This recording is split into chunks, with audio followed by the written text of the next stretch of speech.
దేవుని నామానికి మహిమ కలుగునుగాక. షారోను సువార్త స్వరము ద్వారా దేవుని వాక్యము వింటున్నటువంటి దేశ విదేశాల్లో ఉన్నటువంటి ప్రేక్షకులకు క్రీస్తు నామమున నా యొక్క ధన్యవాదాలు తెలియజేస్తూ ఉన్నాను.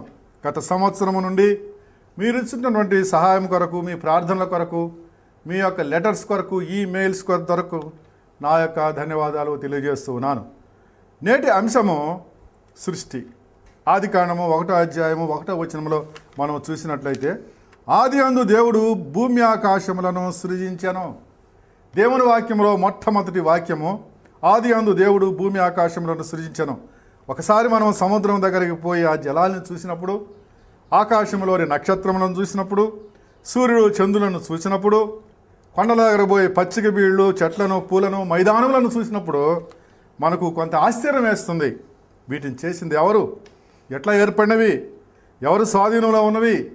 ఎవరు ఈ క్రమంలో ఇవి నడిపిస్తూ ఉన్నారు అనే ప్రశ్నలు ప్రతి మానవునికి వస్తూ ఉంటాయి. కొన్నిసార్లు మనము వాటికి జవాబులు వెతుకుతూ కూడా ఉంటాం. అయితే ఎక్కడ కూడా వీటికి జవాబు దొరకలేదు. కానీ దేవుని గ్రంథమందు మనకు జవాబు దొరికినట్లుగా మనం చూడగలం. ఆదికాండం 1వ అధ్యాయం 1వ వచనంలో చూస్తే, ఆది అందు దేవుడు భూమి ఆకాశములను సృజించెను అని వ్రాయబడి ఉన్నది.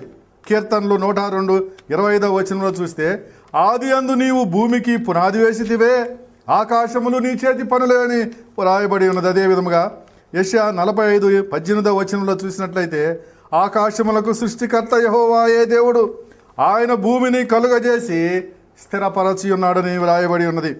యెషయా 42:5వ వచనంలో చూసినప్పుడు, ఆకాశములు సృజించి వాటిని విశాలపరిచి భూమి అందులోని సమస్తమును ఏర్పరిచి భూమిలోనున్న జనులకు ప్రాణమును వారికి జీవాత్మను ఇచ్చుచున్న దేవుడైన యెహోవా అని వ్రాయబడి ఉన్నది.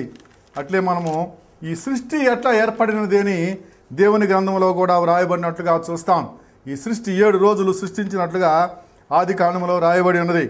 1వ రోజు వెలుగు చీకటిని సృష్టించాడే, 2వ రోజు ఆకాశాన్ని సృష్టించినాడు, 3వ రోజు భూమి, సముద్రము, చెట్లు సృష్టించినట్లుగా వ్రాయబడి ఉన్నది, 4వ రోజు సూర్యుడు, చంద్రుడు, నక్షత్రములు, 5వ రోజు పక్షులు, చేపలు, 6వ రోజు పశువులు, పురుగులు, అడవి జంతువులు మానవుని తన పోలిక చొప్పున చేసి జీవాత్మను ఊదినట్లుగా మనము దేవుని గ్రంథంలో చూడగలము. 7వ రోజు ఇవన్నీ చేసిన తర్వాత విశ్రమించినట్లుగా దేవుని గ్రంథంలో వ్రాయబడి ఉన్నది. ఇది ఎవరును ఈ లోకములో కాదనలేరే. ఈ రోజుల్లో కూడా మనము 7 రోజులను మనం ఆచరిస్తూ 7వ రోజు విశ్రమిస్తూ ఉన్నాము. దేవుని స్తుతిని చెల్లిస్తూ ఉన్నాం. కావున దేవుడు ఓమ్ని సైన్స్, దేవుడు సర్వజ్ఞత కలిగినటువంటి వాడు. దేవుడు ఓమ్ని ప్రెజెన్స్, సర్వవ్యాప్తి కలిగినటువంటి వాడు. దేవుడు ఓమ్ని పొటెంట్, సర్వశక్తి గలవాడని కీర్తనలు 139వ అధ్యాయంలో వ్రాయబడినట్లుగా మనము చూడగలము. ఈ విషయములను మనము 3 అంశముల ద్వారా మనం ఇప్పుడు నేర్చుకుందాం. నేను ఈ అంశమును 3 భాగాలుగా మీకు తెలియజేయాలని తలస్తూ ఉన్నాను. మొదటి అంశము భూమి, ఎర్త్. 15వ శతాబ్దం వరకు భూమి ఏ ఆకారంలో ఉన్నది ఎవరికి తెలియదు. పర్షియన్లు మాత్రము భూమి బల్లపరుపుగా ఉన్నదని నమ్మేవారు. కొందరైతే నీళ్ళ డ్రమ్ము వలె ఉన్నదని నమ్మేవారు. గ్రీకులు, రోమన్లు అయితే చతురస్రాకారముగా ఉండి 4 స్తంభాలపై ఉన్నదని నమ్మేవారు. కొందరైతే నీళ్ల మీద తేలియాడుచు అంచు దగ్గరకు పోతే పడిపోతారని భయపడేవారు. మరికొందరైతే భూమి ఏనుగులు మోస్తున్నాయని తలంచేవారు. కొందరైతే పాముల తలపై భూమి మోస్తూ ఉన్నదని తలస్తూ ఉండేవారు. ఇట్లు ఎవరి నమ్మకాలు వారికి బలంగా ఆ రోజుల్లో ఉన్నట్లుగా తెలుస్తూ ఉంది. అయితే మెజ్రన్ అనే అతడు భూమి చుట్టూ తిరిగి వచ్చి భూమి గుండ్రముగా ఉన్నదని చెప్పాడు. కొలంబస్ అనేవాడు కూడా భూమి గుండ్రముగా ఉన్నదని నిరూపించారు. కానీ వీరి మాటలు నమ్మక వారిని హేళన చేశారు. భూమి గుండ్రంగా ఉన్నట్లయితే పక్కన ఉన్నవాడు పడిపోతారు కదా అని ఆ రోజుల్లో అందరూ కూడా వాళ్ళని హేళన చేసినట్లుగా మనం చూడగలము.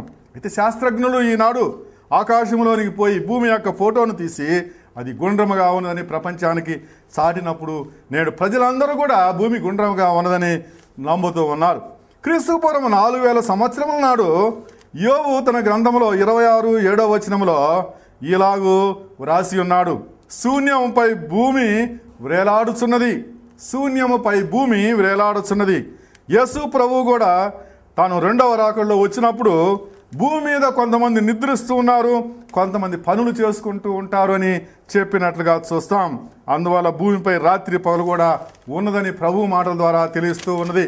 కాబట్టి దేవుని గ్రంథము బైబిల్ ప్రకారము భూమి గుండ్రముగా ఉన్నది అని తెలుస్తుంది. కాబట్టి దేవుని వాక్యము సత్యమని మనకు తెలుస్తూ ఉంది.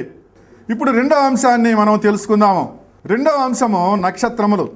క్రీస్తుకు పూర్వం 150 సంవత్సరముల్లో హిస్కార్కస్ అనే శాస్త్రజ్ఞుడు ఆకాశంలో 1000 నక్షత్రములు ఉన్నవని ఈ లోకానికి తెలియజేశాడు.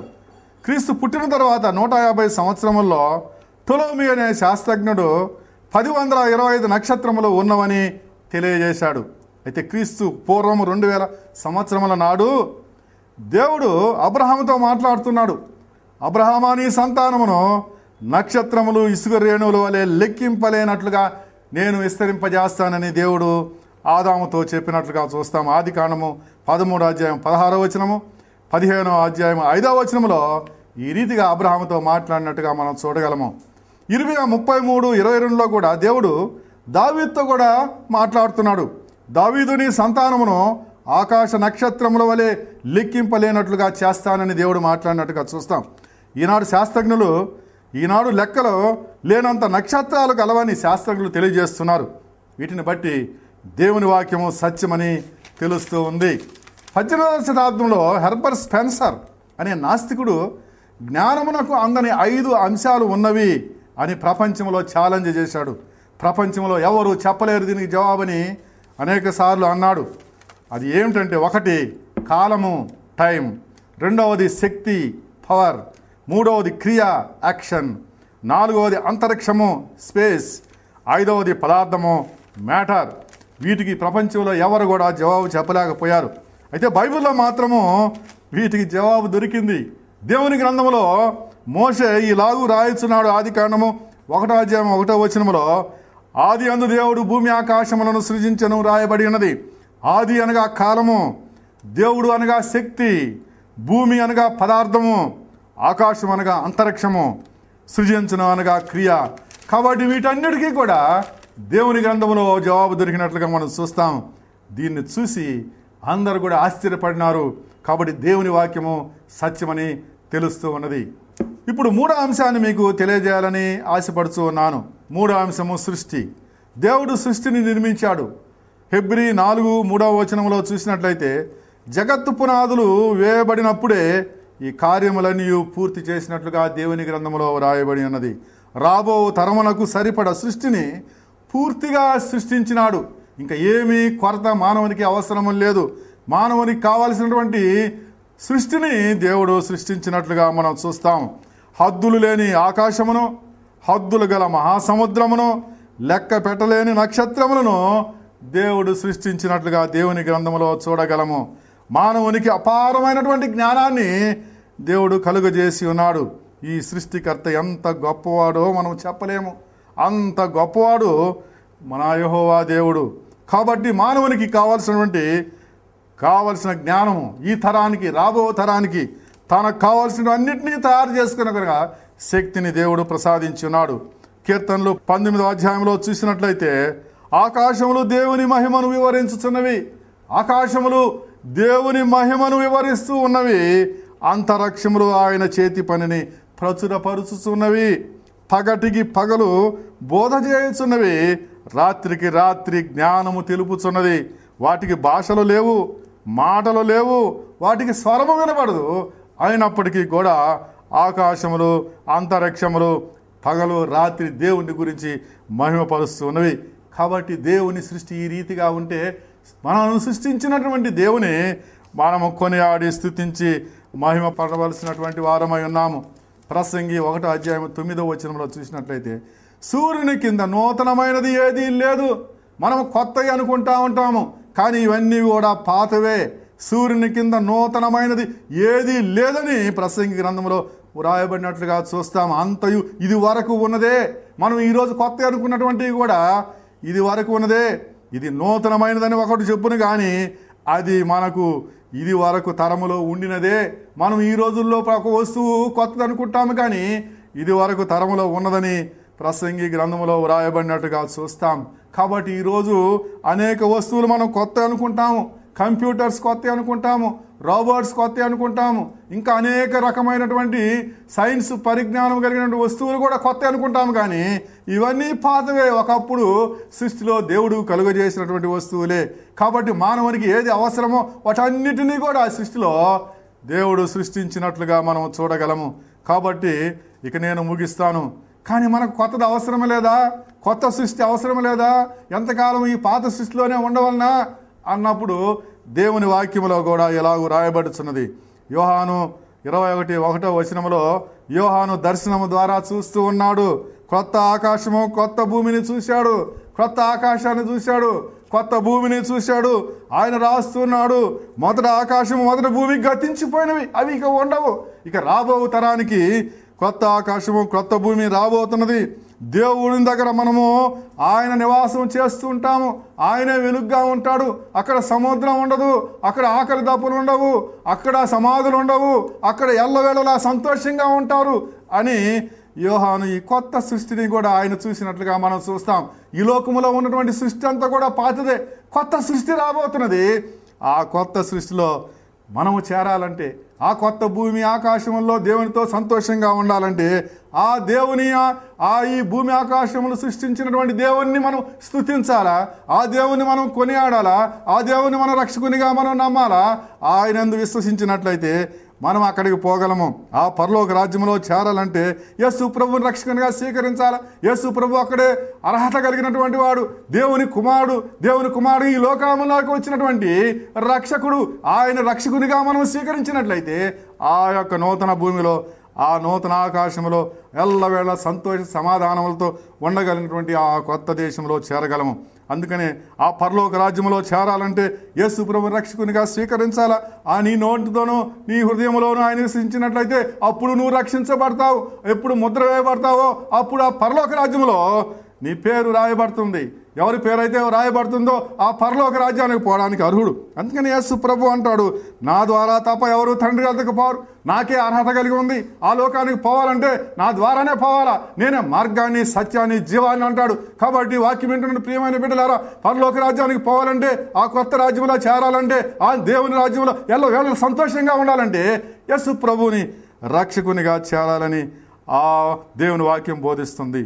కాబట్టి యేసు ప్రభుని రక్షకునిగా స్వీకరించి ఆ పరలోక రాజ్యానికి అర్హత సంపాదించాలని నేను కోరుతున్నాను.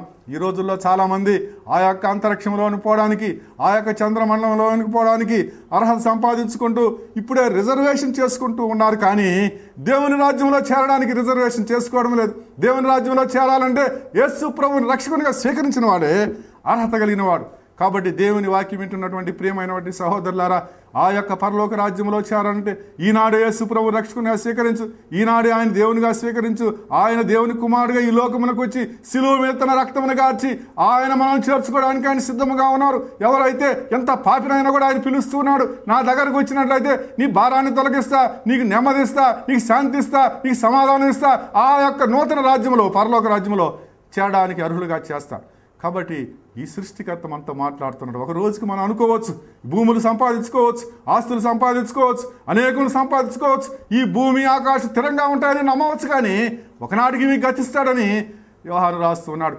కాబట్టి ఆ పరలోక రాజ్యానికి చేరడానికి యేసు ప్రభు రక్షకునిగా స్వీకరించాలని ఈ వాక్యం ద్వారా నేను తెలియజేస్తున్నాను. ఈ వాక్యం వింటున్న బిడ్డలందరికీ నా యొక్క ధన్యవాదాలు చెల్లిస్తూ దేవుడు మిమ్మల్ని దీవించుగాక. ఆమేన్. పరిశుద్ధమైన మా ప్రభువా, నీ పాదాలకు వందనం చెల్లిస్తున్నాము. ఈనాడు ప్రభా సృష్టికర్త నీకు వందనములు. మేము ఒకసారి తలంచినప్పుడు ప్రభా మాకు అర్థం కాదు, కానీ ప్రభా ఆశ్చర్యకరంగా ప్రభా ఈ సృష్టిని సృష్టించి మానవుకు కావలసిన సమస్తమును ఇచ్చున్నారు తండ్రి. మానవుని జ్ఞానముతో వాటిని అప్పటికప్పటికి పొందడానికే, ఎప్పటికి అవసరమో అప్పుడు తన జ్ఞానముతో, అపారమైన జ్ఞానంతో మీరు తయారు చేసుకోవడానికి ఇచ్చినటువంటి ప్రభా జ్ఞానం కొరకు వందనం చెల్లిస్తున్నాం. ప్రభా ఈ యొక్క వాక్యమైన బిడ్డలను దీవించి ఆశీర్వదించండి. మరి యొక్క రాజ్యం ఉన్నది, మరి యొక్క కొత్త భూమి ఉన్నది అని మేము ప్రభా నీ రక్షకుని విశ్వసించి ఆ రాజ్యంలో చేరుటకు ఈనాడు ప్రభా ఎవరైతే ఈ వాక్యం విని నేను రక్షకుని స్వీకరిస్తున్న బిడ్డలు దీవించి ఆశీర్వదించండి. ప్రభా ఈ వాక్యమును సహాయం చేస్తున్న బిడ్డలను దీవించి ఆశీర్వదించండి. ప్రభా స్పాన్సర్ చేస్తున్న బిడ్డలను దీవించి ఆశీర్వదించండి. క్రమంగా ఈ వాక్యాన్ని వింటున్నటువంటి బిడ్డలను కూడా దీవించి ఆశీర్వదించండి.